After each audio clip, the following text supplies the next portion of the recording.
I'm wishing all my viewers a very happy new year. To kick off the new year, I'm going to be talking today about a very important topic that is also very close to my heart as well. So the topic today that I want to talk about is healing from complex PTSD without the blame game.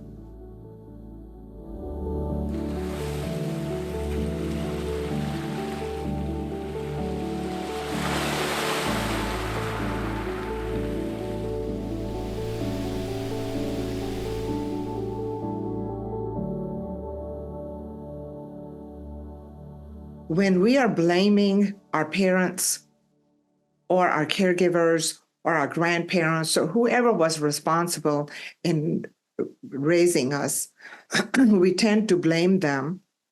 And this is a story that we come up with in our head, in our mind, that we get so attached to, that we keep running this story over and over again. The problem with that is that because you're so attached to the story, you continue to have these emotions that get created as a result of you keeping up with that story. Because the event happened in the past, it's not happening anymore. So whenever you are rethinking that story or you're going over that story over and over again, you are actually creating more emotions on top of the original emotions that were created as a result of the trauma. Now, let's talk a little bit about what is complex PTSD. Complex PTSD is when you are abused frequently over a long period of time. Now, abuse can be physical, emotional, verbal, sexual, and neglect. And it happened over a long period of time and happened pretty frequently, then you are going to be suffering from complex PTSD. And the symptoms are going to be lack of self-worth, not feeling good enough, always my fault, I'm bad, I feel shame, I feel guilt, and I am codependent for validation from others or for some external means. And so it is very important to know that the original trauma or traumas as they were happening, the body was reacting to what you were observing or what you were experiencing. But then when we attach ourselves to that story, we continuously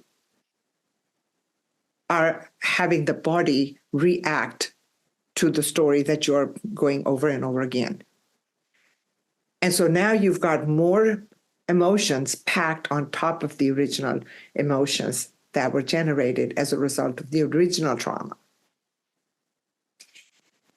And so one has to let go of the story and start to address the emotions that are inside the body.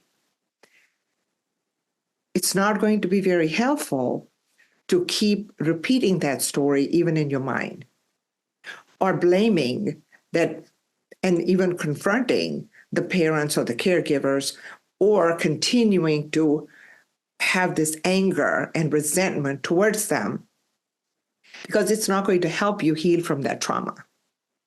And it is important to know that in order for us to heal from a complex PTSD, we have to start going inwards.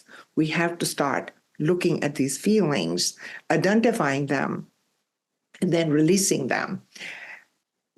Again, I will go back to one of the best techniques that I know is guided meditation. Breathing into those feelings so those feelings can get released is important, because now it does not matter really about going over all of those situations that you went through. because now you've got to clear this body out of these toxic feelings that are inside your body. Different parts of your body probably hurt. Somebody may say, my neck hurts. Somebody says, when my legs hurt, my knees hurt, my feet hurt, or I always have a headache, or I hurt behind my ears, or I hurt in my arms. But those are areas where the pain body is. And what is pain body? Pain body is these emotions that are actually stuck inside the body, because it's the body that's reacting to what you're experiencing and what you're thinking about.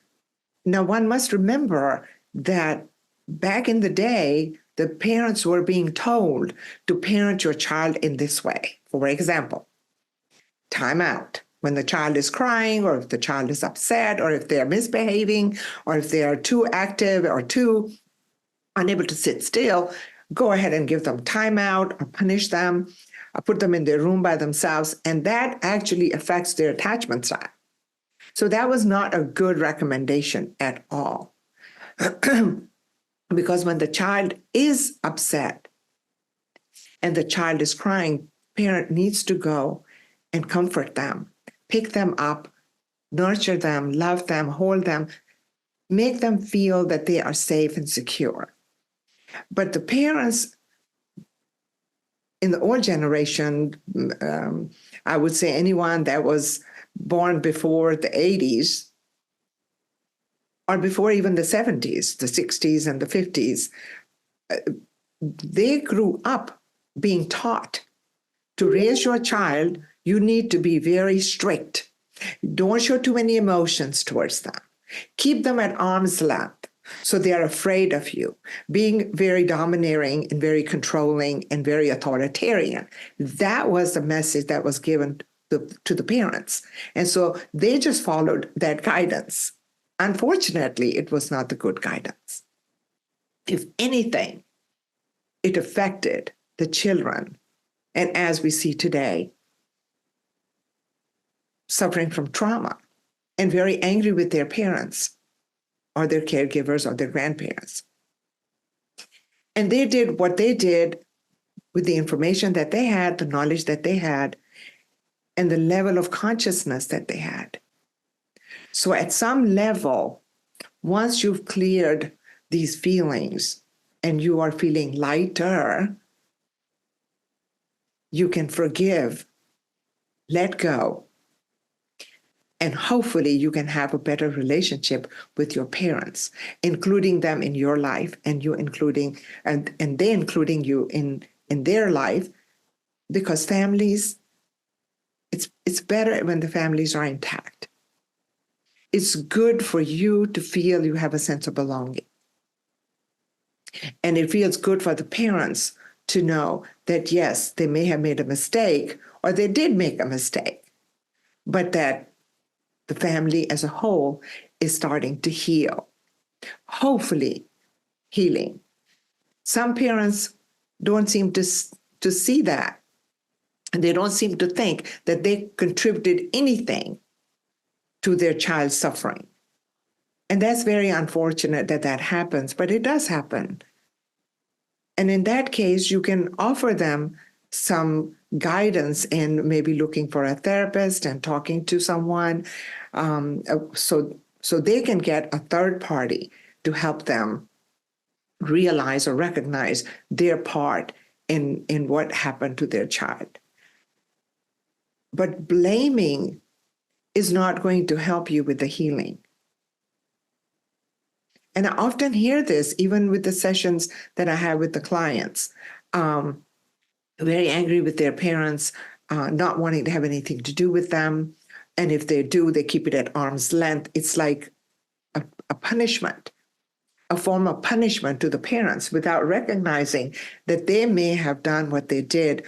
Number one, it could be the generational trauma. And if that's the case, you fell into that trap.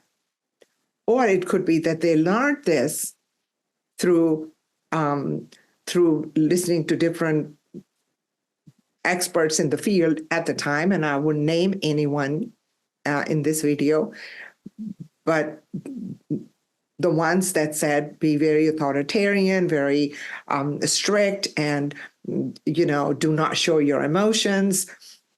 The kids do not need to know that you love them. What they need to know is that you're providing for them and that you are making sure that they are making very good grades and they are, very competitive. And there was no emotion. And so we run into attachment issues, we run into depression, lack of self-worth, we run into codependency. So in order to heal all of this, I'm going to say, best thing is to actually start focusing on these feelings and start doing guided meditation, taking the air as it enters the body and focusing in the areas where you start to find that there is energy there that is uncomfortable, or maybe it's very hot, or it's very painful in that area. And you probably need to breathe more and more into that area so you can actually release those feelings. And they will release, they will break, and they will release, and you will feel so much lighter. Even physically, you will feel so much lighter when you do this work. I would like to recommend, as I always do, please check out Eckhart Tolle and Kim Ng. Kim actually has some guided meditations that she does, and so does Eckhart. But Eckhart talks a lot about the power of now and how to heal ourselves from traumas and from ruminating and, all kinds of topics. I hope you found this video to be helpful. If you did, hit the like, subscribe to my channel, and I would love for you to leave a comment or two for me. Thank you so much, and wishing you the best of 2024.